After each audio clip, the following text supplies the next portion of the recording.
नमस्कार, पंजाब केसरी टीवी देख रहे सभी दर्शकों का बहुत बहुत स्वागत है। सभी को रामनवमी की बहुत बहुत बधाई एवं शुभकामनाएं।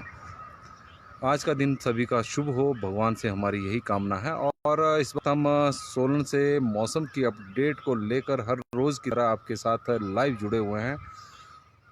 और आप तस्वीरों के माध्यम से देख रहे होंगे कि सोलन में सूर्य उदय हो रहा है और इससे अंदाज़ा लगाया जा सकता है कि जो आज का मौसम है वो साफ रहने की हालांकि उम्मीद हम इसलिए कह रहे हैं क्योंकि मौसम विभाग की जो प्रेडिक्शन है उसके अनुसार आज बारिश होने की संभावना है।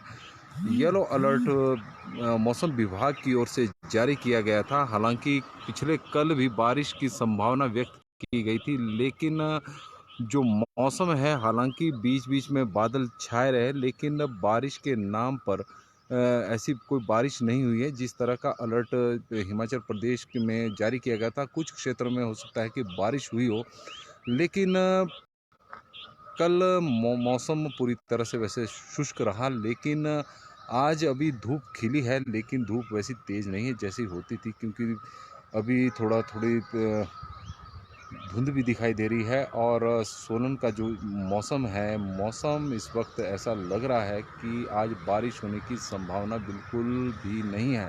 जिस तरह का मौसम है, आसमान बिल्कुल साफ़ है, बादल कहीं भी छाए नहीं हुए हैं।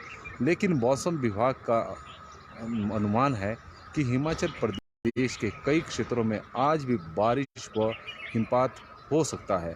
लेकिन जिस तरह का आज मौसम बना हुआ है तो उससे उम्मीद थोड़ी कमी है, क्योंकि अब मौसम में बदलाव आना भी शुरू हो गया है। और इस वक्त बारिश का इंतज़ार ना किसान कर रहे हैं, ना अब बागवान कर रहे हैं, क्योंकि आजकल के जो अप्रैल की अब शुरुआत होने वाली है, मार्च का महीना समाप्त होने वाला है, तो आजकल जो मौसम में जब भी बारिश होती है तो ज़्यादातर अब ओलावृष्टि होती है, क्योंकि ओलावृष्टि के कारण अब फसलों को बहुत ज़्यादा नुकसान हो सकता है। क्योंकि बारिश के कारण पहले ही हिमाचल प्रदेश में किसानों को काफ़ी नुकसान उठाना पड़ा है, क्योंकि जब बारिश नहीं थी, जब बारिश का इंतज़ार हो रहा था, उस वक्त सूखा पड़ा हुआ था और उसके कारण पहले ही किसानों की जो फसलें थी वो पहले ही बर्बाद हो चुकी थी। काफ़ी 50% फसलों को नुकसान हो गया था। और जब बारिश ऐसे समय पर हुई जब मौसम फसलें बिल्कुल तैयार हो गई थी, और उसके कारण बारिश के कारण कई जगह पर ओलावृष्टि हुई है, उसके कारण काफ़ी नुकसान हुआ है। और यही वजह है कि हिमाचल प्रदेश में,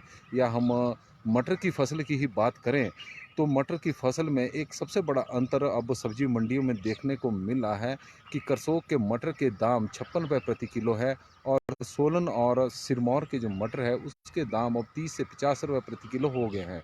क्योंकि मौसम सबसे बड़ा फैक्टर अब काउंट हुआ है, क्योंकि ज़िला सिरमौर और सोलन में बारिश ना होने के कारण जिस तरह से टेम्परेचर बढ़ा, उसके कारण मटर की जो फसल थी उसमें से पहले ही तैयार हो गई।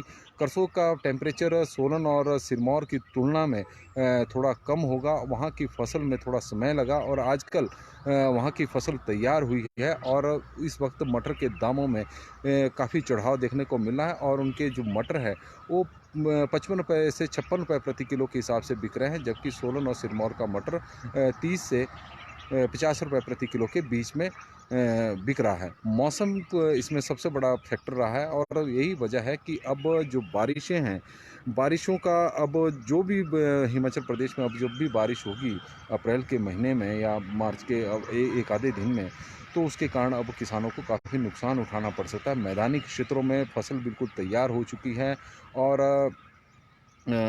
अब काटने की भी कई जगहों पर तैयारियां शुरू हो गई है। लेकिन जो हिमाचल प्रदेश का जो पहाड़ी क्षेत्र है वहाँ पर अप्रैल के दूसरे सप्ताह में फसल कटना शुरू हो जाता है। तो अब गेहूं की फसल बिल्कुल हम कह सकते हैं कि बिल्कुल तैयार हो चुकी है, और ऐसे समय में बारिश व ओलावृष्टि फसल को काफ़ी नुकसान पहुंचा सकती है। और यही स्थिति बागवानों के लिए भी है, क्योंकि अब जो सेब के पौधे हैं उनमें फूल लगना शुरू हो चुका है, और ऐसे समय में यदि ओलावृष्टि कहीं हो गई और मौसम का मिजाज बिगड़ा तो काफ़ी नुकसान उनको भी उठाना पड़ सकता है। तो कुल मिलाकर यदि हम मौसम की बात करें तो मौसम विभाग के अनुसार तो आज बारिश होने की संभावना है, लेकिन जिस तरह से आसमान साफ है तो उससे लग नहीं रहा है कि बारिश होगी। लेकिन क्योंकि मौसम है, मौसम किसी भी वक्त बदल सकता है, क्योंकि कल भी हमने देखा था कि सोलन में दोपहर के वक्त धूप खिली हुई थी और उसी धूप के दौरान ही बारिश एकदम से बारिश तेज़ हो जाती है। हालांकि हुई तो कोई 2 ही मिनट के लिए ही, लेकिन मौसम एकदम ही बदल गया। तो इस तरह के हालात बने हुए हैं और मौसम में फ़िलहाल बस इतना ही। और सोलन में आज काफ़ी रामनवमी का त्यौहार है, तो मंदिरों में आज काफ़ी शूलिनी माता मंदिर हो या दूसरे मंदिर हो, काफ़ी भीड़ रहने की संभावना है। श्रद्धालु बड़ी संख्या में मंदिरों में पहुंच रहे हैं। और दूसरी जो सबसे बड़ी खबर है वो जो नगर निगम में कल जिस तरह से महिला पार्षदों ने पार्षद पतियों को लेकर हंगामा हुआ, मेयर के साथ तू-तू मैं हुई, उस पर भी काफ़ी आज जो कांग्रेस की स्थिति है वो उसमें भी काफ़ी आज चर्चा रहने वाली है, विचार मंथन भी होने वाला है। क्योंकि लगातार नगर निगम में कांग्रेस पार्षदों और मेयर और डिप्टी मेयर के बीच तनाव बढ़ता जा रहा है और इस प्रकार की स्थितियां कांग्रेस के लिए अच्छी नहीं है, क्योंकि जो कांग्रेस की जो सोलन की जो नगर निगम है वो कांग्रेस की नगर निगम है और इसमें गुटबाजी इस कदर बढ़ गई है कि दोनों गुटों में अब तलवारें बड़ी लंबी खींचती जा रही है। और यह स्थिति सोलन में हमेशा ही बनी रही है, चाहे नगर परिषद की बात करें, चाहे नगर निगम की बात करें। यहाँ पर पार्टी के पार्षद ही अपने अध्यक्ष या उपाध्यक्ष या मेयर या डिप्टी मेयर के खिलाफ रहे हैं। 2017 भी इसका उदाहरण है, जब भारतीय जनता पार्टी के पार्षदों ने कांग्रेस के पार्षदों के साथ मिलकर अपने अध्यक्ष और उपाध्यक्ष के खिलाफ ही अविश्वास प्रस्ताव लेकर आ गए थे। उसमें भारतीय जनता पार्टी के नेताओं ने चुप्पी साधे रखी और इस मामले में कोई बड़ा हस्तक्षेप नहीं किया, जिसके कारण नगर परिषद के जो तत्कालीन अध्यक्ष और उपाध्यक्ष थे उन्हें अपना पद से त्यागपत्र देना पड़ा था। हालांकि भारतीय जनता पार्टी के ही उस वक्त अध्यक्ष बने थे। यही स्थिति अब नगर निगम में पैदा हो गई है। नगर निगम में जो मेयर और डिप्टी मेयर के खिलाफ कांग्रेस के पार्षदों ने भारतीय जनता पार्टी के पार्षदों के साथ मिलकर अविश्वास प्रस्ताव अक्टूबर महीने में लेकर आए थे। लेकिन यह अलग बात है कि टेक्निकली जो निगम में के एक्ट में जो प्रावधान किया गया है उसमें जितनी संख्या जरूरी होती है 2/3 वो जुटा नहीं पाए थे। एक पार्षद की कमी के कारण अविश्वास प्रस्ताव प्रस्तुत नहीं हुआ था। मेयर और डिप्टी मेयर उसमें अपनी कुर्सी बचाने में तो कामयाब हो गए थे, लेकिन जिस तरह से अब बैठकों में कांग्रेस पार्षदों द्वारा उनके साथ कांग्रेस पार्षद उनके साथ नोक-झोंक हो रही है, उससे लग रहा है कि कांग्रेस के लिए आने वाली स्थितियां सोलन में ज़्यादा अच्छी नहीं है। जिस तरह से भाजपा ने इस नगर परिषद के समय में इस मामले को गंभीरता से नहीं लिया था, वही स्थिति अब कांग्रेस की हो गई है। भारतीय जनता पार्टी लगातार यहाँ पर 3 चुनाव हार चुकी है और अब यदि इसी तरह की स्थितियाँ कांग्रेस में भी बनती रही, तो दिन दूर नहीं है जब कांग्रेस सोलन में कांग्रेस को काफ़ी नुकसान उठाना पड़ सकता है, क्योंकि नगर निगम इस वक्त सोलन की है, विकास कार्य प्रभावित हो रहे हैं आपसी लड़ाई के चलते। और आज भी इस पर जो पार्टी के नेता हैं, हालांकि वो चिंतित तो हैं कि जिस तरह से पार्टी की फजीयत नगर निगम की बैठकों में हो रही है और आपसी गुटबाजी के कारण वो संदेश जनता के बीच में ज़्यादा अच्छा नहीं जा रहा है। क्योंकि भारतीय जनता पार्टी और कांग्रेस में जिस तरह का राजनीतिक प्रतिद्वंदिता और रहती है, वो नगर निगम सोलन में देखने को नहीं मिलती। यहाँ दोनों पार्टियों के जो पार्षद हैं वो हमेशा ही आपस में मिले रहते हैं, भाईचारे का एक ज़बरदस्त उदाहरण प्रस्तुत करते हैं। लेकिन पार्टी नेताओं के लिए अब मंथन का समय है कि कांग्रेस में ऐसी स्थितियाँ क्यों पैदा हो रही है। हालांकि हम अभी मौसम की जानकारी दे रहे थे, तो मौसम के हिसाब से आज अभी बादल छाए हुए हैं। ये तो ऐसी ही हम चर्चा नगर निगम को लेकर करने लग गए, क्योंकि आज हम भी जो क्योंकि नगर निगम में आज छुट्टी का दिन है, तो इसलिए नगर निगम में तो आज कोई इस तरह की कार्रवाई नहीं होगी। लेकिन दिन के समय हो सकता है कि इस मामले को लेकर पार्टी के नेताओं में किसी तरह की चर्चा हो। यदि होगी तो हमारी नज़र उस खबर पे भी बनी रहेगी। मौसम में आज फ़िलहाल बस इतना ही। देखते रहे पंजाब केसरी टीवी। और मौसम की जो है, हमने आपसे बताया कि इस वक्त आसमान साफ़ है, लेकिन मौसम विभाग का कहना है कि आज प्रदेश के कई क्षेत्रों में बारिश व हिमपात, ऊंचाई वाले क्षेत्रों में हिमपात भी हो सकता है। तो अगर इस तरह की स्थितियां अभी तो लग नहीं रही है, लेकिन हो सकता है कि दोपहर के समय मौसम में कोई बदलाव नज़र आए। अभी आसमान पूरी तरह से सोलन में कम से कम साफ़ है।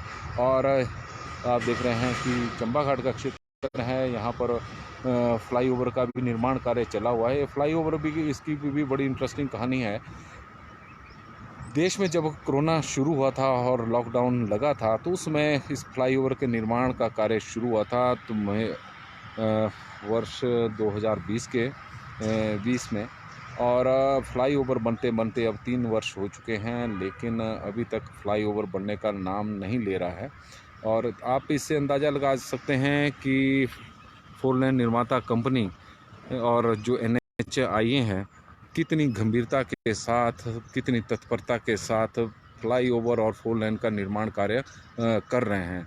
क्योंकि जिस फ्लाईओवर को बनने में 3 या 4 साल लग जाए, और अभी भी ऐसा लग रहा है कि आने वाले 6-7 महीनों में यह बनकर तैयार नहीं होगा, तो कुल मिलाकर 4 साल बाद अगर फ्लाईओवर का निर्माण होगा तो निर्माण कॉस्ट कितनी बड़ी होगी, इस पर भी एक गहन चिंतन करने की ज़रूरत है। कि हमारे निर्माण कार्य समय पर पूरे ना होने के कारण जो सरकारी योजनाएं हैं, परियोजनाएं हैं, उनके निर्माण कार्य पूरे समय पर पूरे ना होने के कारण देश को करोड़ों रुपए का घाटा उठाना पड़ रहा है, करोड़ों रुपए का नुकसान उठाना पड़ रहा है। इस तरह से भी हालात बने हुए हैं। और फोर लेन की स्थिति आप देख सकते हैं, परमाणु से शिमला तक के बीच, केतली घाट तक के बीच में जो फोर लेन का निर्माण हुआ है, आपने भी देखा होगा, जो भी हिमाचल प्रदेश आ रहे होंगे चंडीगढ़ की ओर से, कि गुणवत्ता के पैमाने पर कहीं भी खरा नहीं उतरता। तीखे मोड़ फोर लेन पर बनाए गए हैं, और यही वजह है कि वहाँ पर एक्सीडेंट के मामले, दुर्घटनाओं के मामले लगातार बढ़ते जा रहे हैं। लेकिन फोर लेन निर्माता कंपनी और जो NHAI हैं, उन्होंने कभी भी इस ओर ध्यान नहीं दिया कि जिस तरह की फोर लेन में स्पीड लोगों की बढ़ेगी, वाहनों की स्पीड बढ़ेगी, उसके कारण तीखे मोड़ काटने बड़े मुश्किल हो जाते हैं। और यही वजह है कि वहाँ पर अब दुर्घटना के मामले भी बढ़ रहे हैं। पिछले दिनों धर्मपुर में हमने देखा कि एक इनोवा कार ने, बेकाबू इनोवा कार ने 9 लोगों को कुचल दिया था। तो इस तरह की काफ़ी सारी स्थितियां फोर लेन में बनी हुई हैं। लेकिन अब सरकार है, सरकार भी इस मामले की ओर ध्यान नहीं दे रही है। और शायद जो NHAI हैं, वो तो बिल्कुल भी इस पर और ध्यान नहीं दे रही है। फोर लेन के मुआवजे के मामले अभी लटके हुए हैं। तो कुल मिलाकर देखा जाए, सरकारी कार्यालयों में जो भी काम हो रहा है, कागज़ों में हो रहा है, धरातल पर उतरता दिखाई नहीं दे रहा है। पंजाब केसरी टीवी में फ़िलहाल बस इतना ही। देखते रहे पंजाब केसरी टीवी। धन्यवाद।